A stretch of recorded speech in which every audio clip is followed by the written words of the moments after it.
Boa noite, meus amados. Hoje é dia 21 de outubro.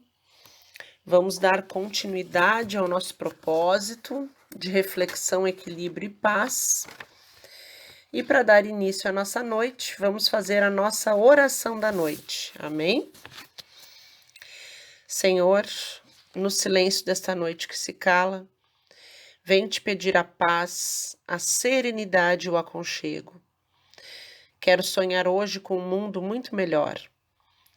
Ter a clareza de enxergar como será possível alcançar justiça entre os teus filhos.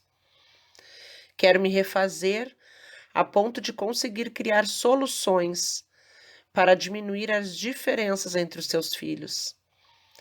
Quero me alimentar com a tua graça, a tua energia, a tua sabedoria e a tua palavra.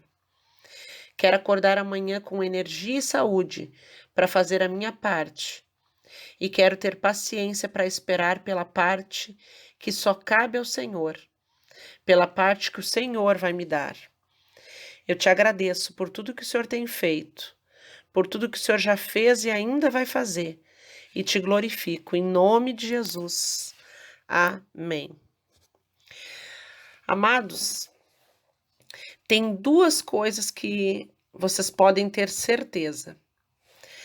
A primeira é que qualquer experiência que torture a nossa alma, ela traz oportunidade de crescermos com ela. E a segunda é que a maior parte dos transtornos desta vida está dentro de nós mesmos.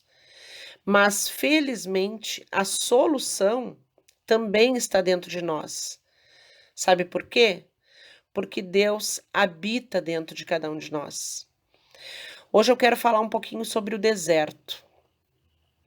O deserto é um lugar árido, seco, com perigos iminentes, sem água, sem sustento. O deserto é solitário.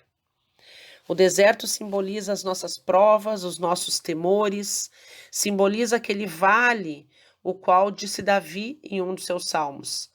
Ainda que eu andasse pelo vale da sombra da morte, não temeria mal algum, porque tu estás comigo. O deserto é um lugar difícil de passar, mas todos temos que passar pelo menos uma vez na vida.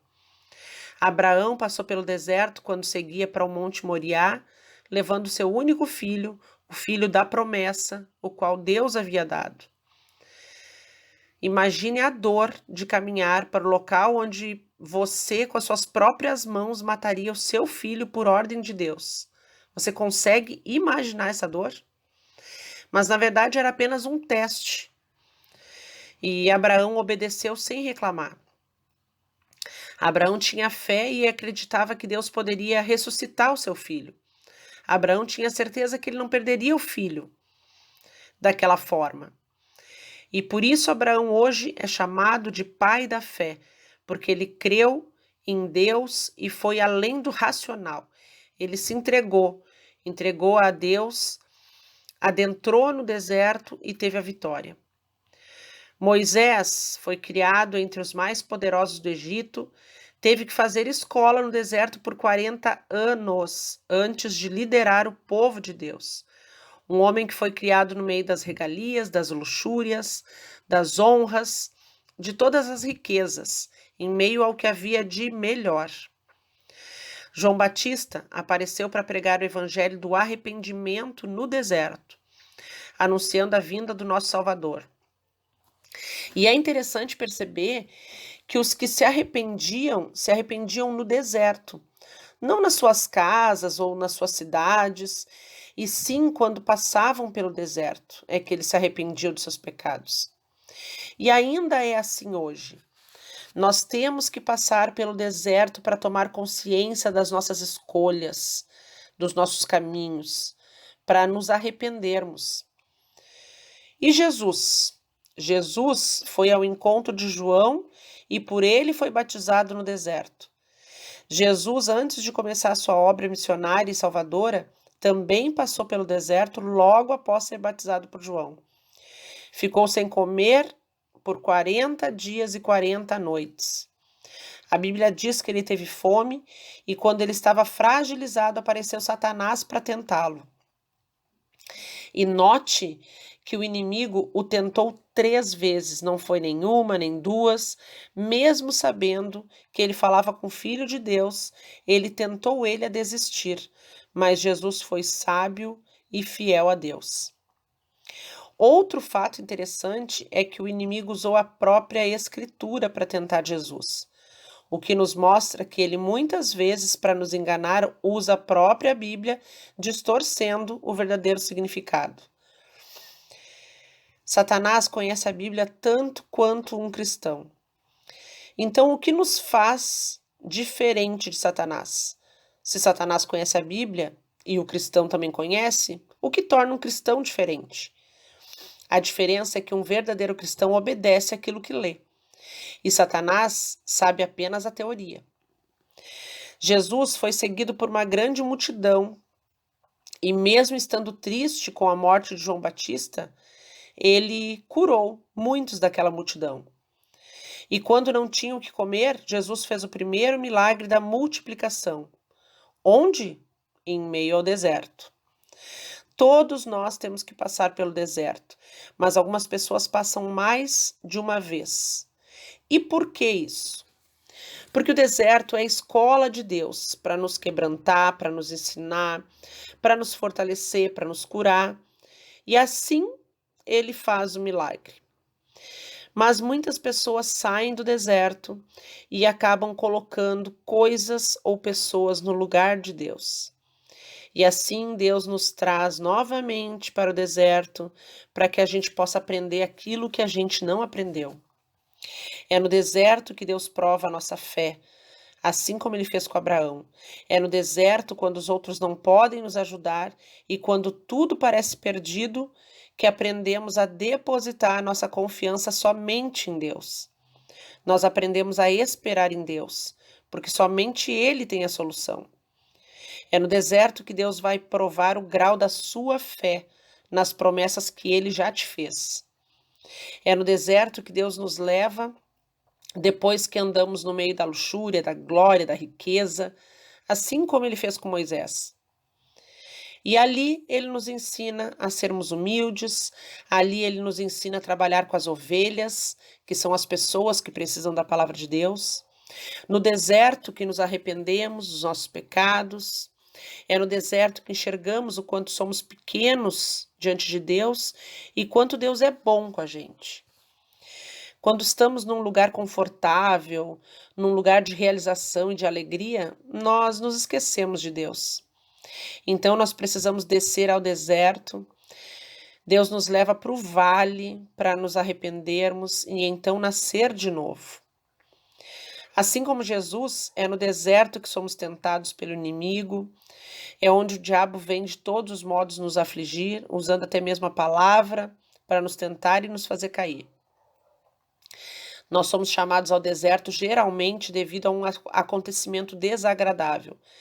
Pode ser uma doença, uma perda financeira, uma separação indesejada, mas a questão é, o que você está fazendo com aquilo que aconteceu com você? Você está tendo a oportunidade de usar a dor e o sofrimento como aprendizado, a oportunidade de aprender na escola de Deus, que é o deserto. Jesus, mesmo em meio ao deserto, ajudou aqueles que o seguiam. Jesus curou e ensinou os enfermos no deserto.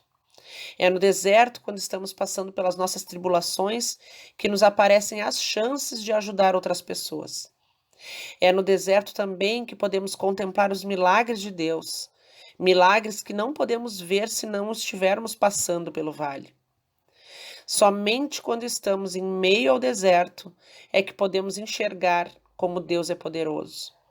É onde entregamos verdadeiramente a nossa vida a Ele. Quando estamos no deserto, nós podemos ver a compaixão de Deus nas nossas vidas e os seus milagres, porque Deus opera em meio ao impossível diante dos homens. O deserto é um meio de Deus nos ensinar, de nos dizer que nos ama, de nos ensinarmos a ser forte, porque Deus quer servos e servas fiéis e fortes. Mas, ao mesmo tempo, contritos e quebrantados de coração, e que têm a vida inteiramente entregue a Deus. Porém, há um segredo no deserto, e eu vou te contar qual é esse segredo agora. Quanto maior o deserto na sua vida, maior a sua vitória. Quanto maior as provas, maior o plano de Deus para você. Então pare de reclamar, pare de murmurar, pare de lamentar pelo deserto. Aprenda a olhar sempre o lado bom. Sempre existe um lado bom. Aprenda a olhar com os olhos espirituais e não carnais. Glorifique a Deus no deserto. Confie e creia somente. Anime-se, porque Ele quer te dar a vitória. Mas depende da sua fé, da sua paciência, da sua perseverança e da sua obediência. Então, quando você fala em desistir, esse é o tamanho da sua fé? Deus quer te dar vitória, mas precisa que você seja submisso à vontade de Deus. Espere, tenha paciência. Se você desiste, você não cria em Deus. Você queria uma mágica e não um milagre. Não deixe que o inimigo lance setas na sua mente, que te faça desanimar, que te faça desistir. Não permita que o inimigo te afaste de Deus. Deus te ama. Sabe por quê? Porque ele só prova quem ele quer aprovar. Amém? Fica então a reflexão para o dia de hoje. O que você está fazendo no deserto? Glorificando ou murmurando? Tenham uma noite abençoada em nome de Jesus e até amanhã.